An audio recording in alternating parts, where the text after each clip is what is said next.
Hey friend, my name is Tara and I love making cake toppers with my Cricut machine. When I first started making shaker cake toppers, I had issues with static cling on my acetate sheets. The glitter would stick to the acetate and I didn't like the results at all. I searched for a solution and I couldn't find a lot of information. So today I'm going to test 3 different ways to clean acetate and reduce static cling on your shaker projects. Oh, and before we get started, if you want to learn more about how to get started making cake toppers with your Cricut machine, head over to crafteracreates.com/free guide to get your free beginner's guide to Cricut cake toppers. The link is in the video description. The guidebook will answer your most commonly asked questions about cake toppers. All right, let's get started. We're going to test out some ways to clean acetate and reduce static cling. I've cut out 4 pieces of acetate and we'll be using different cleaning methods to see which one works the best. We'll be using pixie dust glitter, which ranges from very fine to chunky glitter. First we'll try alcohol swab to clean the acetate, then glass cleaner, and finally dish soap. The pink circle on the left represents a piece with no cleaning method used. I'll use an alcohol wipe to clean both sides of the acetate. It makes it pretty wet, so I'm dabbing it into a towel to dry it off.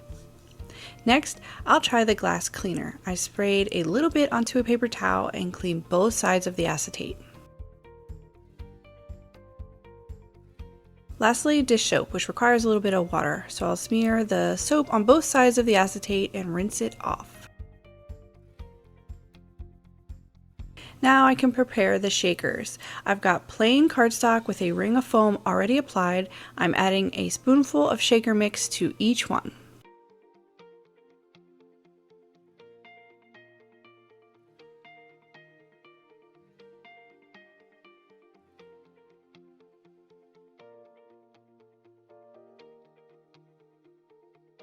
Looks like I have a little bit too much in the pink one, but we'll take care of that.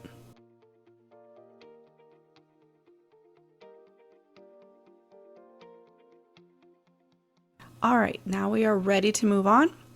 Next we'll add the acetate to each shaker. We'll start with the no clean piece, then the one clean with the alcohol swab, then the one clean with the glass cleaner, and finally the piece clean with the dish soap.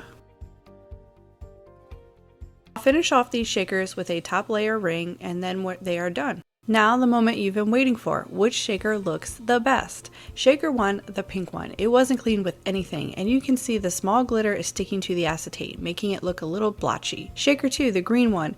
It was cleaned with an alcohol swab, and the glitter sticks much less to the acetate. Shaker 3, the yellow one. It was cleaned with glass cleaner and looks pretty good. It's about the same as the green shaker. Shaker 4, the blue one. I had high hopes for this one, which was cleaned with dish soap, but surprisingly, it's the worst one. The small glitter is really stuck to the acetate. In the end, the alcohol swab and glass cleaner work the best. I also tested chunky glitter and shakers with deeper sidewalls, and the results were different. All 4 shakers looked about the same, so it seems like the type of glitter used can also make a difference.